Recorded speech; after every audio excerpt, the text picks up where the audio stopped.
We learnt about Prana and Kumbhak.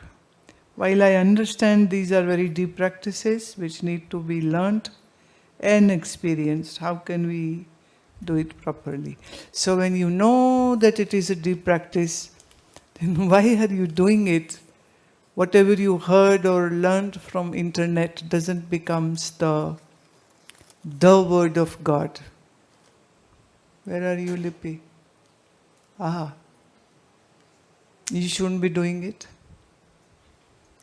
Kumbhak should be done only then when you have practiced your asana properly and pranayam, the few of the pranayams, at least for minimum, I would say 2 to 3 years, and there is no physical ailment.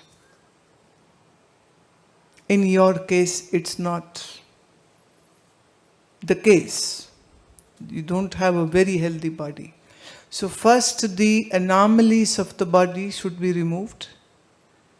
The diseases, if there are any, should be corrected. With the asana, the system should be strengthened.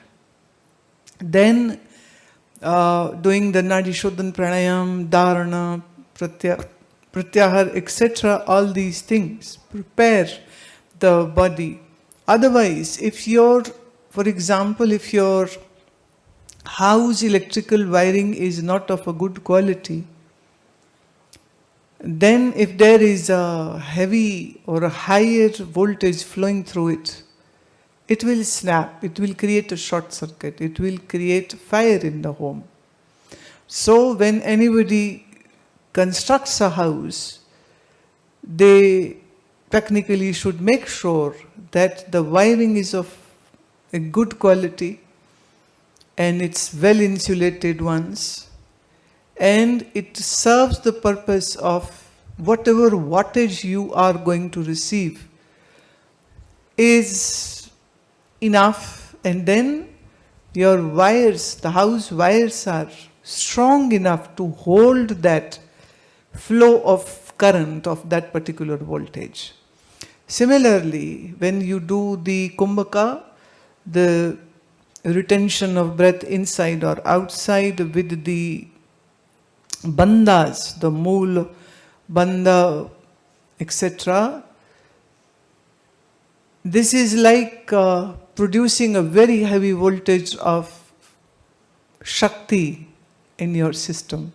But if you're hardwired, your hardware is not ready for that, it can create a trouble.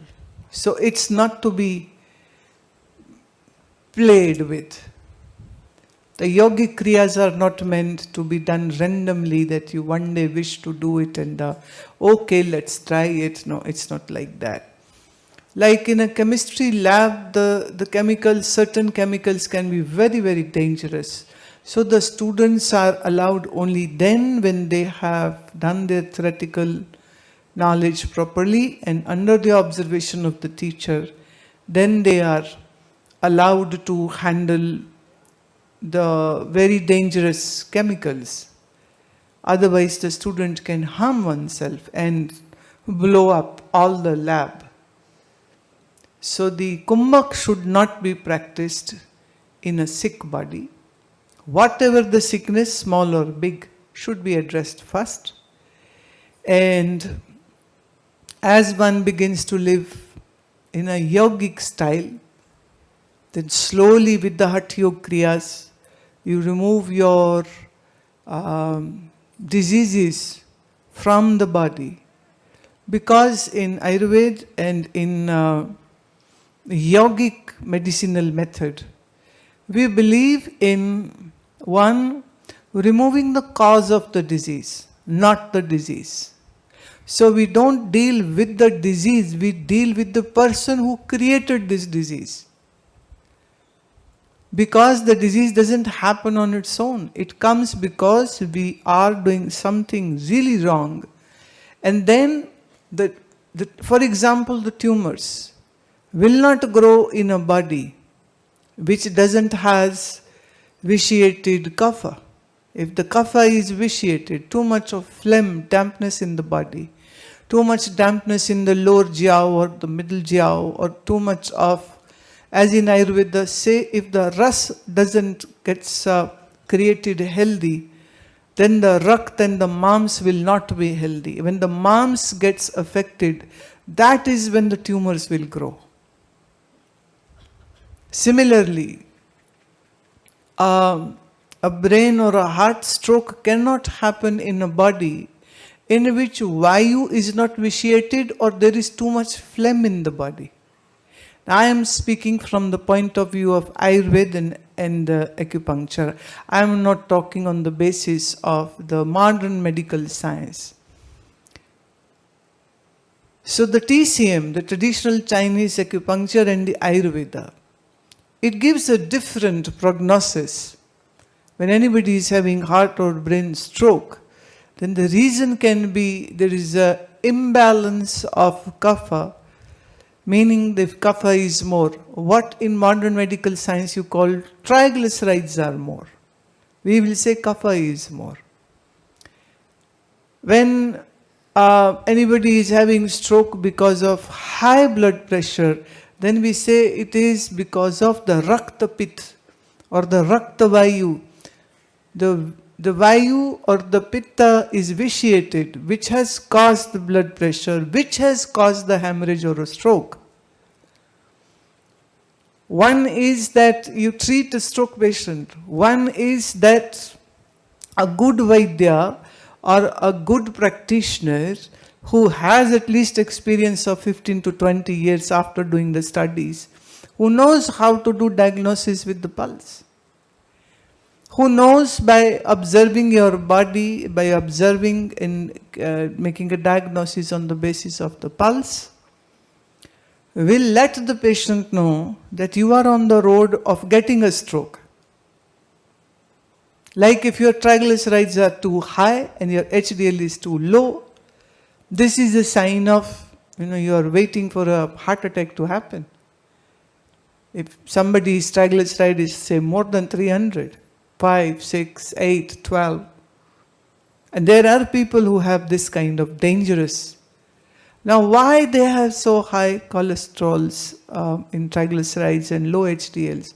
Because this person was eating too much, eating wrong, not sleeping properly, having too much stress, sedentary lifestyle, not working out, not sweating enough in the body, and eating at wrong hours, and eating processed food and fried foods, which causes glycation in the body. Because you are a scientist, hence I am using all these heavy words. Are you getting what I am saying? Because sometimes I can be difficult to scientists. The glycation process, or if somebody has too much of insulin resistance, if somebody has a higher level of CRP, the person is on the road of having stroke. Now a person who is having this kind of problem, suddenly one day say, I am going to do Kumbhaka.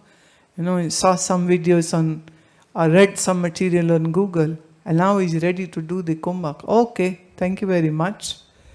You seem to be a very wise person if you are following that. It's like watching a surgery on a YouTube and then taking all the tools and the 10 blades and cutting out a person to do the surgery because you watched the surgery on a YouTube. Those are meant for education, meant for med students and doctors, not meant for ordinary people.